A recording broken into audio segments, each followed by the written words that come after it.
Right now, sitting in your pocket is a piece of technology that took the entire world roughly a decade to build. 5G, towers everywhere, chips redesigned from scratch, billions of dollars spent. And Chinese researchers just published results suggesting the entire thing could be functionally obsolete within the next few years, not slower than the next generation. Obsolete. The theoretical ceiling for the wireless standard powering your phone right now sits around 10 gigabits per second on a very good day. The new terahertz band technology researchers have been quietly refining is theoretically capable of hitting 1 terabit per second. That's not a small jump. That's 100 times faster, in the same way a commercial jet is faster than a bicycle, not just a nicer bicycle. So what actually happened? Why did it take this long? And why does a chip smaller than a fingernail sitting in a lab in China suddenly have telecom engineers across 3 continents rewriting their research roadmaps? Let's get into it. What 6G actually means, and why it isn't just faster Wi-Fi. Before we get into the breakthrough itself, it's worth being precise about what's actually being talked about here, because 6G gets thrown around loosely in headlines without much explanation of what genuinely separates it from the network you're using right now. Every generation of wireless technology has relied on a specific slice of the radio spectrum, and each new generation has generally pushed into higher frequencies to unlock more bandwidth. 5G already made a similar jump compared to 4G, using higher frequency bands to support dramatically more data. The next frontier being explored for 6G sits even higher up the spectrum, in a range called the Terahertz band, roughly between 300 GHz and 3 THz, positioned physically between the microwaves your Wi-Fi router uses and the infrared light your TV remote uses. Here's the appeal of that particular slice of spectrum. It's enormous, largely untouched territory, carrying far more available bandwidth than the frequencies 5G currently operates in. In simple terms, more available bandwidth means more room to move more data at once. That's exactly where the eye-popping 1 terabit per second figure comes from, a theoretical ceiling researchers believe terahertz frequencies could eventually support under ideal conditions. But bandwidth alone was never really the story here, and this is the part most coverage skips past quickly. The bigger deal is latency, meaning the time it takes for a signal to travel from one device to another and get a response back. Current 5G networks achieve latency figures in the range of a few milliseconds under good conditions, which sounds essentially instant to a human being scrolling a phone. But for a self-driving car needing to react to a pedestrian, or a surgical robot operating from hundreds of miles away, even a few milliseconds of delay can be the difference between a routine maneuver and a genuine problem. Terahertz-based 6G technology is being designed specifically to push that latency down even further, aiming for response times fast enough to support machines making split-second decisions on their own, not just people loading web pages a bit quicker. The problem that kept terahertz locked in the lab for years. If terahertz frequencies are this promising, a fair question is why nobody built a usable network around them years ago. The honest answer is that terahertz waves come with one genuinely brutal weakness. They get absorbed almost immediately by water vapor in the air. Picture a signal that behaves less like a radio wave and more like a beam of light trying to pass through fog. In a bone-dry, sealed laboratory, terahertz signals could demonstrate genuinely enormous data rates over short distances. The moment researchers tried the same experiment outdoors, or even in a room with normal humidity, the signal would weaken dramatically within just a few feet, becoming essentially useless for anything resembling a real communication network. Every research group chasing terahertz technology over the past 2 decades ran headfirst into this exact same wall, and it's a large part of why the technology stayed a laboratory curiosity for so long, rather than turning into anything close to a deployable product. This is precisely the obstacle that's kept 6G firmly in the research phase rather than the commercial phase, even as headlines periodically resurface claiming some dramatic new speed record. A blisteringly fast signal that only survives for a few feet in perfectly dry conditions isn't a communication network. It's a laboratory demonstration. Turning that demonstration into something that could plausibly work across an actual city required solving the water vapor absorption problem directly, not just chasing bigger raw bandwidth numbers in ever more controlled lab conditions. The antenna breakthrough that's actually moving the needle. This is where the most genuinely significant recent progress comes in. And it's less about raw speed records and more about solving the actual engineering bottleneck that's held terahertz technology back for years. Research published in the scientific journal Nature Photonics earlier this year detailed a new terahertz antenna design built around a fundamentally different approach to directing the signal itself. Rather than relying on mechanically moving parts or active beam steering electronics to point a narrow, fragile signal in exactly the right direction, the new design uses a carefully engineered physical structure, essentially a specific geometric pattern built directly into the antenna itself, to control how the signal radiates outward across a much wider area. The results are genuinely striking. This new antenna design achieved coverage across roughly 75% of the surrounding space around the device, compared to existing terahertz antennas, which researchers say typically manage to cover only a small fraction of that area, putting the improvement at somewhere around 30 times better coverage than prior designs. And because the entire mechanism relies on the antenna's built-in physical structure, rather than moving components or active steering circuitry, it's inherently simpler and more reliable to manufacture at scale, an enormous practical advantage for anyone eventually trying to mass-produce this technology into actual consumer devices rather than one-off laboratory prototypes. Through testing, the research team recorded data transmission rates hundreds of times faster than comparable existing terahertz devices, without needing any moving parts at all. The research team behind this specific breakthrough has stated their next goal is integrating the transmission, reception, and signal processing functions directly onto a single unified silicon chip, the exact kind of consolidation that historically tends to precede a technology's jump from expensive laboratory equipment towards something that could realistically be manufactured cheaply enough to end up inside an actual consumer product. The longer track record behind this moment. It's worth understanding that this specific antenna breakthrough didn't come out of nowhere. Chinese research institutions have been steadily chasing terahertz milestones for years, each one addressing a different piece of the same underlying puzzle. Back in 2022, researchers at Purple Mountain Laboratories built what was, at the time, described as the fastest real-time terahertz wireless transmission system, publicly reported anywhere in the world, achieving data rates in the range of 100 to 200 gigabits per second, using a specific technique involving two overlapping lightwave frequencies to generate the terahertz signal itself. That was a genuinely significant milestone at the time, even though it fell well short of the full terabit per second ceiling researchers were ultimately chasing. Separately, in 2024, a different Chinese research team successfully demonstrated the world's first long-distance terahertz wireless communication system. Conducted at a high-altitude astronomical observation site more than 4,000 meters up on the Qinghai Tibet Plateau, specifically chosen for its extremely dry, thin atmosphere. Using an extraordinarily sensitive superconducting receiver capable of detecting an almost impossibly weak signal, transmitted at just 10 microwatts of power, roughly 1/millionth the power output of a typical phone tower, the team successfully received a high-definition video transmission across a genuinely long distance, setting a new record for terahertz signal range at that specific frequency band.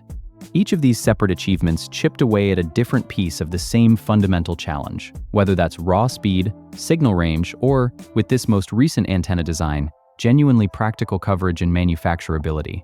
None of them individually solved the entire problem on their own, but stacked together, they represent exactly the kind of steady, multi-year accumulation of incremental progress that tends to precede a technology's actual jump from laboratory curiosity to real deployable infrastructure, even when any single milestone along the way might not have generated much attention outside specialist research circles at the time. Why 5G wasn't built to handle what's coming next? It's worth being clear that none of this means 5G ordinarily well. The issue is that the world is increasingly asking wireless networks to do a fundamentally different job than the one 5G was originally built around. 5G was designed primarily around people, streaming video, browsing the internet, making calls, all activities where a human being is the one actually consuming the data on the other end. But the demands now emerging, autonomous vehicles coordinating with each other in real time, remote robotic surgery, factories full of machines constantly exchanging sensor data, dense stadiums and airports packed with tens of thousands of simultaneously connected devices, are pushing well past what 5G's underlying architecture was ever built to comfortably handle. A single 5G tower can reliably support somewhere around 1,000 actively connected devices before performance noticeably degrades. That sounds like plenty until you picture a mid-sized stadium holding tens of thousands of phones, sensors, and cameras, all trying to connect simultaneously during a single event. This isn't a hypothetical edge case. It's already a genuine, regularly experienced bottleneck at major public events, and it's exactly the kind of capacity problem that terahertz-based 6G is specifically being engineered to solve, alongside the latency improvements needed for machines to make split-second decisions rather than just humans loading a web page a little faster. The honest timeline, and why this isn't arriving next year. Here's where I want to be genuinely careful. because a lot of coverage of stories like this implies 6G is right around the corner, and that's simply not accurate. The international body responsible for formally standardizing global wireless technology, known as 3GPP, isn't expected to finalize official 6G standards until around 2028. Actual commercial rollout, meaning phones and service plans consumers could genuinely buy, is generally expected closer to 2030. That timeline isn't a sign of failure or slow progress. It reflects how genuinely complex it is to take a laboratory breakthrough and turn it into a globally interoperable standard that phone manufacturers, network operators, and governments across dozens of countries all agree to build around simultaneously. There's also a hardware reality worth being honest about. Even a network theoretically capable of delivering 1 terabit per second doesn't matter much if consumer devices, the actual phones and laptop internal storage and processing hardware fast enough to meaningfully use data arriving at that speed. Building the network is only half the challenge. Building an entire new generation of consumer hardware capable of actually taking advantage of it is a separate parallel effort that has to happen alongside the network development, not after it. This is exactly why serious researchers describe terahertz-based 6G as still being in its early foundational stage, genuine, meaningful progress, but progress measured in years of continued refinement, not months. The antenna breakthrough we walked through earlier is a real significant step. It is not, on its own, a finished deployable network sitting one product announcement away from your local carrier. Why this is a global race, not a solo Chinese effort. It's also worth being clear that this isn't a story about China working alone while the rest of the world watches from the sidelines. Terahertz research is an active, genuinely global effort, with research institutions across the United States, South Korea, Japan, and the European Union, all pursuing closely related milestones, sometimes independently, sometimes in direct response to seeing another country's results hold up under real testing. Throughout the entire history of mobile wireless technology, no single country has ever developed an entire generation of the technology in complete isolation. Every previous generation, from 3G through 5G, emerged from research contributions across multiple countries, eventually converging into shared global standards that phone manufacturers and network operators worldwide agreed to build around together. There's no strong reason to expect 6G to break from that established pattern, even as individual research breakthroughs, like this recent antenna design, understandably generate significant attention and, in some cases, real strategic anxiety among competing research programs elsewhere.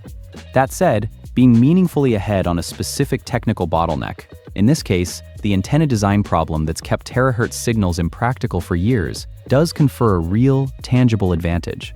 Patents get filed. Research talent and funding tend to cluster around whichever institutions are producing the most credible, verifiable results.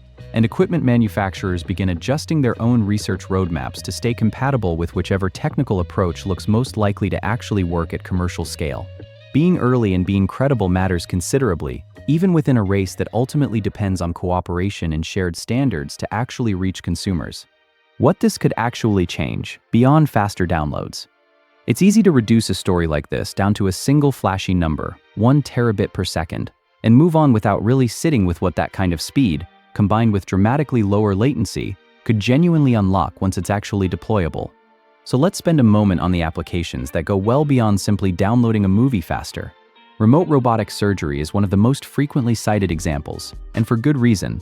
Surgeons already perform certain robotic-assisted procedures remotely today, but current network latency limits how far apart the surgeon and patient can realistically be, and how delicate a maneuver can safely be attempted across that distance.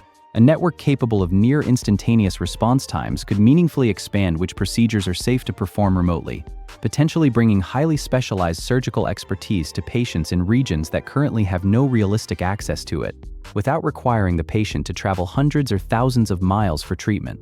Autonomous vehicles represent another genuinely significant application, though perhaps not in the way most people initially assume. It's not primarily about a single self-driving car needing a faster connection to function. It's about fleets of vehicles coordinating with each other and with traffic infrastructure in real time, sharing sensor data instantly enough to collectively react to a hazard before any single vehicle's own onboard sensors would have detected it independently. That kind of vehicle-to-vehicle and vehicle-to-infrastructure coordination requires exactly the combination of high bandwidth and extremely low latency that terahertz-based networks are specifically being designed to provide, well beyond what current 5G infrastructure can reliably support at scale. Industrial automation is a somewhat less glamorous, but arguably more immediately practical application. Modern factories increasingly rely on thousands of individual sensors and robotic components that need to coordinate their actions with minimal delay to maintain both efficiency and safety. As factories continue adding more connected devices and more sophisticated automated systems, the current generation of wireless networks is increasingly becoming the limiting factor on how much further that automation can realistically scale, rather than the robotics or software itself. And then there's an application that gets discussed less often, but could end up mattering just as much over time: genuinely closing the gap between wireless infrastructure in wealthy, dense urban areas and infrastructure in rural or underserved regions. Every previous generation of wireless technology has followed a similar rollout pattern, arriving first in major cities where the most users and the most revenue potential exist, then taking years, sometimes decades, to meaningfully reach smaller towns, rural areas, and remote regions. There's no guarantee 6G breaks from that same pattern, but if the underlying technology proves cheap enough to deploy at scale once it matures, it at least creates the possibility of closing that gap faster than previous wireless generations managed to, bringing genuinely high-speed, low-latency connectivity to rural clinics, remote schools, and disaster response teams working in areas where reliable connectivity has historically lagged years behind major metropolitan centers. None of these applications are guaranteed outcomes simply because the underlying network technology eventually becomes available. Plenty of genuinely transformative technologies have taken far longer than expected to translate into widespread real-world use, or have ended up primarily benefiting exactly the wealthy, already well-connected markets that had the infrastructure and capital to adopt them first. But understanding what's actually at stake, beyond simply moving data faster, helps explain why research institutions and governments across multiple countries are investing so heavily in solving these underlying technical problems now, years before any of it reaches an actual consumer device. Here's my honest read on this, after digging past the headline numbers. I think the antenna breakthrough itself is a genuinely significant piece of engineering, not just a flashy headline number designed to generate clicks. Solving the coverage and manufacturability problem, without relying on moving parts or complex active steering systems, is exactly the kind of unglamorous, practical progress that tends to actually matter more in the long run than another laboratory speed record achieved under ideal, unrealistic conditions. At the same time, I think it's important to resist the temptation to treat this as 6G suddenly arriving. The 2028 standardization timeline and 2030 commercial rollout estimate aren't overly cautious guesses. They reflect how much work still genuinely remains, both on the network side and on the consumer hardware side, before any of this reaches an actual phone in your pocket. What I find most interesting about this story is how clearly it illustrates that breakthroughs in this kind of deep infrastructure research rarely arrive as one single dramatic moment. They arrive as a steady accumulation of separate, unglamorous fixes, a speed record here, a distance record there, an antenna design breakthrough somewhere else, that only become genuinely transformative once enough of the individual pieces click into place simultaneously. This latest antenna research feels like one of the more important pieces clicking into place. Whether it's the final piece, or simply the next in a long line of incremental steps still requiring years more work, is something we'll only really know in hindsight. There's a broader habit worth building as a viewer of stories like this one, and it's something I try to apply consistently on this channel. Whenever a headline promises a 100-fold improvement in anything, speed, efficiency, capacity, it's worth immediately asking two follow-up questions before getting swept up in the number itself. Under what specific conditions was that number actually achieved, and how far is that specific achievement from something an ordinary person could actually use? In this case, the honest answers are genuinely encouraging. A real engineering bottleneck got solved in a meaningfully better way than before. But they also come with real, unglamorous caveats: years of standardization work, a parallel hardware development effort, and continued refinement needed before any of it reaches your actual phone. Holding both the genuine excitement and the honest caveats in mind at the same time is, I think, the most useful way to follow a story like this as it continues developing over the next several years. So here's what I want to know from you.